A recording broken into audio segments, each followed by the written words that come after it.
एकंदर जीवन राहटीचा सर्वसामान्यतः विचार केला तर असं आढळून येतं की संघर्ष हा जीवनामध्ये अटळ आहे. कोणत्याही प्रकारे संघर्ष टाळायचा जरी प्रयत्न केला तरी सुद्धा सहजरीतीनं तो मनुष्य टाळू शकत नाही आणि या ना त्या प्रकारे संघर्ष हा कधी उग्र रूप धारण करतो, कधी सौम्य स्वरूपात असतो, कधी अंतरामध्ये क्रिया प्रक्रिया घडत राहतात, कधी वृत्ती बेफाम होतात, तर कधी वृत्तींच्यामध्ये विषाद निर्माण होतो. भक्ती महिमा अतिशय थोर आहे. भक्त जो असतो हा भक्त संघर्षातीत असलेलं जे महत्त्व आहे त्या तत्वाचा सातत्यानं पुरस्कार करत असल्यामुळं विश्वामध्ये घडणाऱ्या ज्या घडामोडी आहेत त्या घडामोडींचा जरी त्याचा संबंध आला तरी जसजशी भक्ती अंतरामध्ये दृढ होत जाईल तसा त्या गोष्टींचा प्रहार कसा चुकवायचा हे त्याला त्या परमात्म शक्तीच्या माध्यमातून लक्षात येत असतं आणि तो अशा प्रहारापासून दूर होऊन आपलं इष्ट जे आहे त्या इष्टापासून काही दूर होत नाही.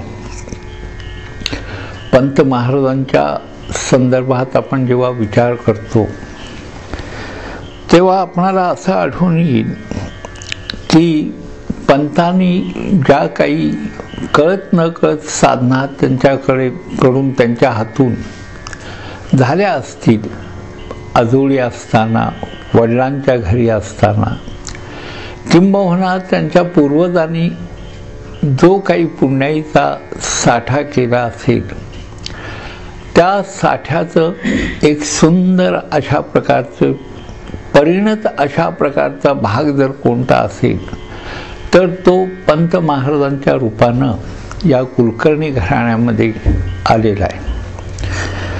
पंत बेळगावला आले खरे आणि बेळगावमध्ये शिक्षण घेत असताना हस्ते परहस्ते या ना त्या प्रकारे व्यक्तातून आणि अव्यक्तातूनही त्यांना सहाय्य होत होतं. व्यक्तातून सहाय्य होत होतं त्याचा प्रत्यक्ष पुरावा म्हणजे पंतांचे काही जे मित्र होते, गुमास्ते म्हणा किंवा सुंठणकर म्हणा, या मित्रांनी त्यांना मदत केली हे व्यक्तातून त्यांना सहाय्य होत होतं. पण अव्यक्ताचा विचार करताना एक गोष्ट अध्यात्म क्षेत्राच्या विचार प्रवाहाच्या माध्यमातून मुद्दाम सांगावीशी अशी वाटते की एखाद्याला मदत करावी असं वाटणं आणि तशी मदत देण्यासाठी त्याची प्रवृत्ती होणं यासाठी म्हणून सुद्धा परमेश्वराची इच्छा लागते. आपण नेहमी म्हणतो की तोंडापर्यंत घास आपण घेऊ शकतो पण घास आत जायचा का नाही हे ठरवणं हे परमात्म्याचा अधिकार आहे. इतकंच नव्हे तर मनुष्याच्या ठिकाणी असलेलं जे प्राणस्पंदन आहे हे स्पंदन किती दिवस चालू ठेवायचं हे सुद्धा भगवंताच्या इच्छेवर अवलंबून असतं असं अनेक जाणत्यांनी आपल्या अनुभूतीतून सांगितलेलं आहे. हे काही मी सांगत नाही. तो पंत महाराजांचं बेळगावातलं वास्तव्य जे आहे ते एका वेगळ्या अधिष्ठान सत्तेखाली असलंच पाहिजे असं आपण मानायला काही हरकत नाही. जर साधक उत्तम असेल तर त्याच्या लक्षात येईल की बेळगावला गेल्यानंतर पंतांना आयुष्यामध्ये आत्मलाभ करून देण्यासाठी ज्या विभूतीची भेट होणार होती आणि जे सद्गुरू लाभणार होते ते सद्गुरू त्यांना बेळगावमध्ये त्यांचा मुक्काम असताना तिथल्या काही घटनाक्रमाचा आपण अभ्यास केला तर त्या घटनाक्रमातून आपणाला असा निष्कर्ष काढता येतो की ती त्यांच्या सद्गुरूंचीच योजना होती बेळगावला ठेवणे. आणि म्हणून बेळगावला त्यांनी इंग्रजीचे काही अभ्यास केला. इंग्रजी 4थी पर्यंत शिक्षण झालं. रावजी खोत त्यांचे सर होते, शिकवायला होते. त्यावेळचे शिक्षक त्यावेळच्या शिक्षकांच्या मध्ये एक प्रकारचा जो सत्वगुण असे तो सत्वगुण पंथांच्या शिक्षकांच्या मध्ये होता आणि त्यांचा पंथांच्यावर लोभ होता. आणि हा जो विद्यार्थी होता सुमठणकर, जो पंथांचा मित्र, त्याची आर्थिक परिस्थिती सुंदर होती आणि पंथांची त्या दृष्टीनं श्रीमंती तशी नव्हती. पण तरीसुद्धा आपणाला सांगतो हा इतका श्रीमंत मुलगा पंथांच्याकडं आकृष्ट होतो याचा अर्थ असा आहे की पंथांच्या ठिकाणी एक अदृश्य अशा प्रकारची श्रीमंती असलीच पाहिजे. हा आध्यात्मिक विचार आहे. एखाद्या धनहीन माणसाकडं जेव्हा अत्यंत धनाढ्य मनुष्य आकृष्ट होतो तेव्हा त्या धनाढ्य माणसाच्या ठिकाणी सुद्धा असं त्याला वाटत असलं पाहिजे की आपल्याकडं जे नाही ते याच्याकडं आहे. हा भाग फार महत्त्वाचा आहे अध्यात्माच्या दृष्टीने. त्या दृष्टीनं पंथांचं वास्तव्य बेळगावमध्ये झालेलं आहे आणि त्यांचं शिक्षण यथाकाल अशा प्रकारे चालू होतं आणि जसं यश हवं त्या प्रकारचं यश त्यांना तिथं प्राप्त होत होतं.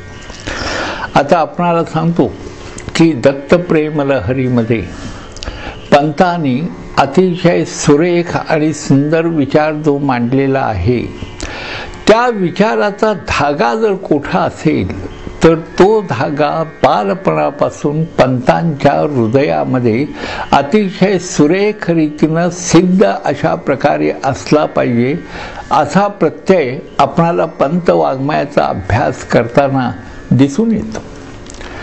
उदाहरणार्थ सांगतो की पंतांनी सांगितलं दत्तप्रेम लहरीमध्ये की सद्गुरू भक्ती त्याचबरोबर बंधुप्रेम.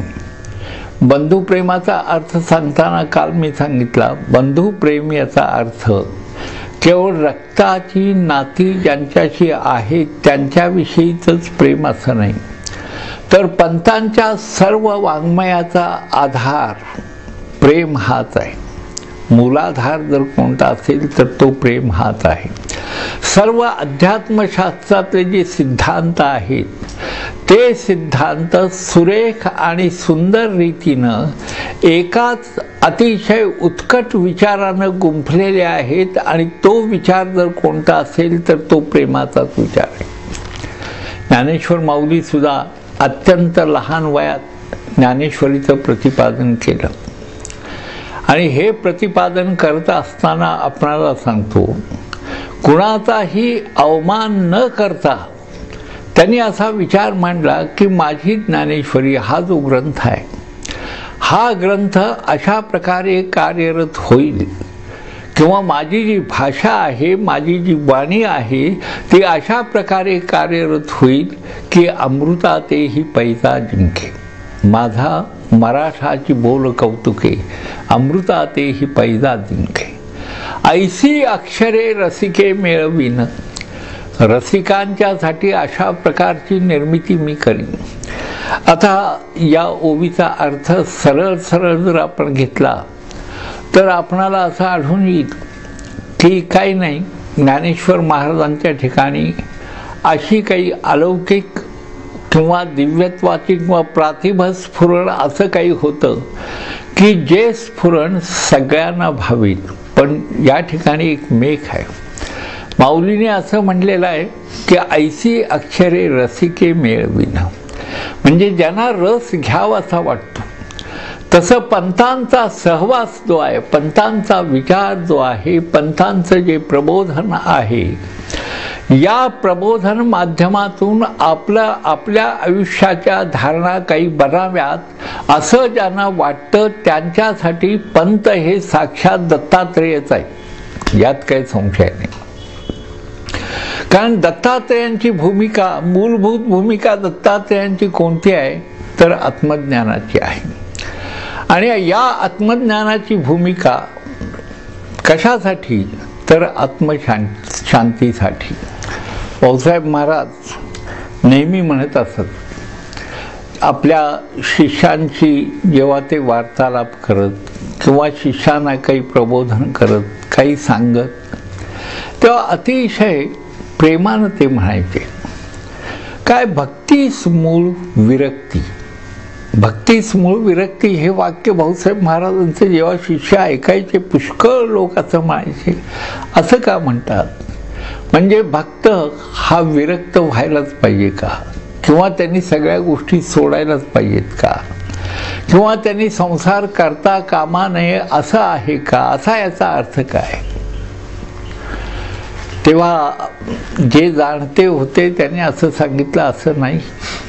भक्तीस मूळ विरक्ती याचा अर्थ असा आहे, खऱ्या अर्थानं जो भक्त होतो आणि खऱ्या अर्थानं त्याला भक्तीतला आनंद जेव्हा मिळायला लागतो, तेव्हा त्याची प्रचिती अशी असते की बाकी कोणत्या गोष्टीत काही अर्थ नाही.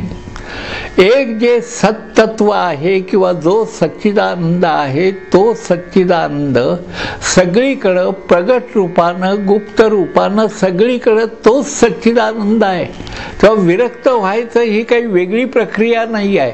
ज्ञान माध्यमातनं जर भगवंताचं आकलन झालं किंवा तो आपल्या आत प्रतिष्ठित आहे, तसंच प्रत्येक जीवाच्या ठिकाणी, प्रत्येक जीवाच्या ठिकाणी त्याचप्रमाणे सगळ्या उपाधी ती तोच आहे अशी जर जाणीव झाली, तर विरक्ती म्हणजे काय हे नीटपणे लक्षात आल्याशिवाय राहणार नाही. तेव्हा पंतांचा हा जो दिनक्रम होता बेळगावातला, हा दिनक्रम फलित होण्यासाठी म्हणून, फलोन्मुख होण्यासाठी म्हणून जे काही अधिष्ठान लागतं ते अधिष्ठान किंवा ते व्यवस्थापन त्यावेळा पंथांच्या बालपणच्या जीवनामध्ये झालेलं असलंच पाहिजे. आपणाला सांगतो त्याविषयी कोणत्याही प्रकारचा संशय नाही. कारण गुरुचरित्रामध्ये एक फार सुंदर ओवी आहे, त्यामध्ये नामधारक आपलं सिद्ध म्हणतो, पर्जन्य येतान पुढारा, पर्जन्य पाऊस जर यायचा झाला, जैसा येतो शीतळ वारा, सद्गुरु कृपा दैन्यहरा, ऐकसी गुरुचरित्र कथन भेद. पाऊस जर यायचा असेल तर त्यासाठी म्हणून काय तर शीतळ वारं, पहिल्यांदा गार वारं सुटतं. आणि हे गार वारं कशाचं द्योतक असतं, काय दाखवतं किंवा ते ध्वजरूपानं काय कार्य करतं, तर ते गार वारं अशासाठी वारा असतो की आता पाऊस येणार आहे याची सूचना देतो. तेव्हा पंतांचं बेळगावातलं वास्तव्य जे आहे, या वास्तव्यामध्ये पंतांच्यावर गुरुकृपा ही ओसंडून वाहणार आहे त्यांच्यावरून, याचं जणू चिन्हच त्या ठिकाणी निर्माण झालेलं होतं. आणि त्यांचं ते चिन्ह निर्माण होण्याचं कारण, प्रत्येक गोष्टीला कार्यकारण भाव असतो. एखादी गोष्ट लक्षात येत नाही म्हणून त्याच्या मागं कारण नाही असं आपण म्हणता कामा नये.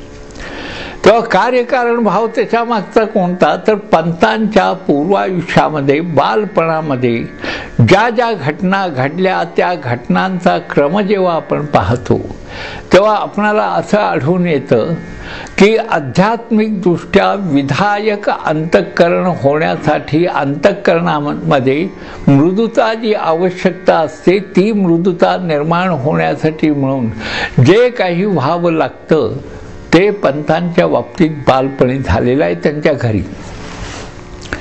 आता सद्गुरु कृपा जर व्हायची असेल आणि ती कृपा संपादन केल्यानंतर सद्गुरूंच्या कृपाशीर्वादानं काही हातून कार्य घडणार असेल, तर त्या कार्यासाठी लागणारी जी भूमिका आहे, ती भूमिका सिद्ध करण्यासाठी अंतःकरण कशा प्रकारचं पाहिजे याविषयी विश्वमान्य जे अधिकारी पुरुषांनी विचार मांडलेले आहेत, त्या विचारांचा आपण वेध घेतला तर आपणाला असं आढळून येतं की भक्ताच्या अंतःकरणात व्याकुळता हवी, हा एक भाग. या व्याकुळतेमुळं काय होत असतं तर जे पूर्ण तत्व आहे त्या पूर्ण तत्वाचं अनुसंधान भक्ताचं सातत्यानं राहतं. दुसरी गोष्ट, भक्ताच्या ठिकाणी कृतज्ञता हवी. कृतज्ञता काय करत असते तर ज्यावेळी एखादा भक्त भगवंताशी निगडीत होत असतो तेव्हा भगवंताच्या कृपेचे जे काही अंश, कृपेचा जो अंश असतो तो कृपेचा अंश आपल्या अंतःकरणात अशा तऱ्हेनं साठवून ठेवतो की ज्या योगे त्याला पुन्हा बाहेर जाता येऊ नये. म्हणजे अंतःकरण त्याचं समृद्ध व्हायला कृतज्ञता निर्माण करते. तिसरी गोष्ट, भक्ताच्या ठिकाणी कोणती आवश्यकता असेल तर भक्तीचा केंद्रबिंदू प्रेम हा असल्या कारणानं विलक्षण अशा प्रकारचं प्रेम केवळ मनुष्य मात्रासाठीच नव्हे तर प्राणी मात्रासाठी भक्ताने जतन करून ठेवणं आवश्यक असतं. या गोष्टी पंथांना बालपणी प्राप्त झालेल्या असल्या पाहिजेत. कारण त्यांनी ज्या ग्रंथांचा अभ्यास केला त्या ग्रंथामध्ये जे पूर्ण पुरुष आहेत, जे अवतारी आहेत, त्यांची व्यक्तिमत्व जी आहेत ती व्यक्तिमत्व अपूर्ण अशा प्रकारची नाही तर ते पूर्ण अवतारीच आहे. चौथी गोष्ट, भक्ताच्या ठिकाणी तर कोणती आवश्यकता असेल तर भक्ताची अशी इच्छा पाहिजे की मी देवापासून फार लांब नाही, मी देव माझ्या जवळ आहे आणि माझा रक्षण करता तो आहे. ज्यावेळी समर्थ रामदासांशी त्यांचे पुष्कळसे शिष्य काही चर्चा करत असत, बोलत असत, तेव्हा समर्थांच्या तोंडून कधीही मी हे केलं असं म्हटलं जात नसे. ते काय म्हणायचे की करता राम. करता राम याचा अर्थ काय तर कर्तेपणा ते स्वतःकडे कधीच घेत नसत. आणि पंथांचे जेव्हा दत्तप्रेम लहरी आपण वाचतो तेव्हा पहिल्यापासून शेवटपर्यंत सर्व पदांच्या मध्ये परमेश्वराचं गुणगान किंवा त्याचं कौतुक करत असताना, त्याचा चिदविलास प्रगट करत असताना प्रत्येक अक्षर त्यांनी आपल्या अंतःकरणातलं जे शुद्ध चैतन्य आहे त्या शुद्ध चैतन्यात भिजवून प्रगट केलेलं आपल्याला आढळतं. असं महत्त्वाचं आहे. भक्ताच्या ठिकाणी आणखी एक गोष्ट आवश्यक असते ते म्हणजे त्याला स्वतःला नाहीच व्हावं लागतं. पुष्कळ वेळा काय असतं, मी भक्ती करतो हा अट्टाहास सुद्धा थोडा धोक्याचा असतो. थोडा धोक्याचा असतो अशासाठी की कुठली तरी वृत्ती या ना त्या प्रकारे अंतःकरणात कार्य करते आणि भक्ताचं आत्मबल कमी करते. तर हे आत्मबल सुरक्षित करायचं असेल तर आपणच नाहीच व्हायचं. माझ्या हातनं केलं असं नाही, तो एक मोठा योग आहे. आपणाला सांगतो, अध्यात्माच्या क्षेत्रामध्ये जे विविध अशा प्रकारचे योग सांगितलेले आहेत, कर्मयोग आहे, ज्ञानयोग आहे, राजयोग आहे, हे सगळे योग जे आहेत या सर्व योगांचं रहस्य जर कोणतं असेल तर आपलं दैहिक अस्तित्व किंवा दैहिक व्यक्तिमत्व अशा तऱ्हेनं त्या आपल्या भगवंताच्या आठवणीनं पुंजाळून टाकायचं की त्या ठिकाणी देहबुद्धी जी आहे त्या देहबुद्धी आपोआप बाजूला होईल. हे वैभव आहे. आणि पंथांनी ही गोष्ट कशी केली असेल असं जर आपण त्यांच्या चरित्राकडे पाहिलं तर आपणाला असं आढळून येईल की भजन माध्यमातनं त्यांनी परमात्म्याला आळवलं, प्रेम माध्यमातनं त्यांनी संपूर्ण विश्वाकडं पाहिलं नव्हे, केवळ सगळ्या विश्वामध्ये एका त्या भगवंताचाच आविष्कार आहे आणि चिदानंद रूपम शिवोहम शिवोहम अशीच धारणा ठेवली. तिसरी गोष्ट कोणती असेल तर आप परभाव जो आहे किंवा आप्त, स्वकीय, आप्तेष्ट या सर्वांशी संबंध ठेवताना भगवंताच्या अनुसंधानातून तो संबंध त्यांनी असा काही दृढ केला की ज्या योगे त्यांच्या स्वतःच्या आत्मबलामध्ये कोणत्याही प्रकारची कमतरता येणार नाही. ते बलिष्ठ झाले, वरिष्ठ झाले, सद्गुरू झाले आणि जगद्गुरूही झाले. इतकंच नव्हे तर आणखी एक महान वैशिष्ट्य जर कोणतं असेल तर वेदांत तत्वज्ञानाविषयी, वेदांच्या विषयी अपार आदर त्यांच्या मनामध्ये आहे. पण त्याचबरोबर केवळ बुद्धी तत्वातनं जो अहंकार निर्माण होतो तो अहंकार एकंदर अध्यात्म प्रवृत्तीचा ऱ्हास करणारा असल्या कारणानं त्याला थारा न देता त्या ठिकाणीही त्यांनी अशा प्रकारची आपली भूमिका प्रगट केलेली आहे की ज्या भूमिकेच्या माध्यमातून परमात्म्याचं अनुसंधान साधलं असता वेदांत तत्वज्ञान हे आपोआप अंतरंगामध्ये प्रगट होत राहील.